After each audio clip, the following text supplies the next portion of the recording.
విద్యను అభ్యసించడం జరుగుతుంది సార్. ప్రీ మెట్రిక్ స్టూడెంట్స్ కి 4 జతల బట్టలు, తర్వాత మొన్న ఈ మధ్య ప్రభుత్వం మెనూ చార్ట్ పెంచారు సార్ అమౌంట్ ని. ఆ పెంచిన అమౌంట్ ని కూడా మొన్న 1st తారీఖు నుంచి ఇంప్లిమెంట్ చేయడం జరుగుతుంది సార్. అదే రకంగా నోట్ బుక్స్, టెక్స్ట్ బుక్స్, తర్వాత సోప్ మనీ ఎవ్రీథింగ్ కూడా అప్డేట్ ఇవ్వడం జరుగుతుంది సార్. డైట్ ఛార్జెస్ బడ్జెట్ అన్ని రిలీజ్ అయిపోయినాయి సార్. ఆ బడ్జెట్ ప్రకారం బిల్స్ సబ్మిట్ చేశారు సార్.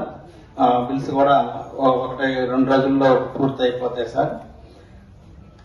తర్వాత ఇక్కడ బెస్ట్ అవైలబుల్ స్కూల్స్ అనేవి కూడా మా ఖమ్మం జిల్లాలో 8 స్కూల్ నిర్వహించడం జరుగుతుంది సార్.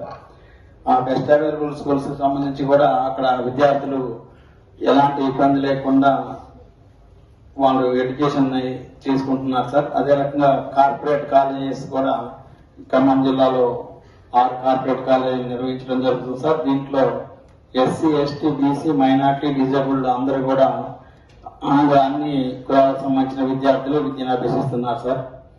తర్వాత ప్రభుత్వం ఏఓవి అని అంబేద్కర్ ఓవర్సీస్ విద్యానిధి అని అదర్ కంట్రీస్కి వెళ్ళడానికి వరకు 20 లక్షల రూపాయల ఆర్థిక సహాయాన్ని అందిస్తుంది సార్. దానిలో కూడా ఖమ్మం జిల్లాలో మేము అత్యధికంగా క్యాంపెయినింగ్ చేసి అందరూ విద్యార్థులు ఎక్కువ మందిని యుఎస్ పంపించడానికి ప్రయత్నం చేస్తున్నాం సార్. ఆల్రెడీ అక్కడ ఉన్న విద్యార్థులందరికీ కూడా ఎలాంటి ఇబ్బంది కలగకుండా సంబంధిత ట్యూషన్ ఫీజెస్ కానీ ఆ కాలేజ్ ఫీజులు కానీ రిలీజ్ చేయడం జరుగుతుంది సార్. ఒక పోస్ట్ మెట్రిక్ స్కాలర్షిప్ మాత్రమే కొంతవరకు పెండింగ్ ఉన్నది సార్. అది కూడా బడ్జెట్ రిలీజ్ అయిపోయింది సార్. టోటల్ గా శాంక్షన్స్ ఇచ్చేసాం సార్. కాకపోతే వెయిటింగ్ ఫర్ అప్రూవల్ లో కొన్ని బిల్స్ ఉన్నాయి సార్.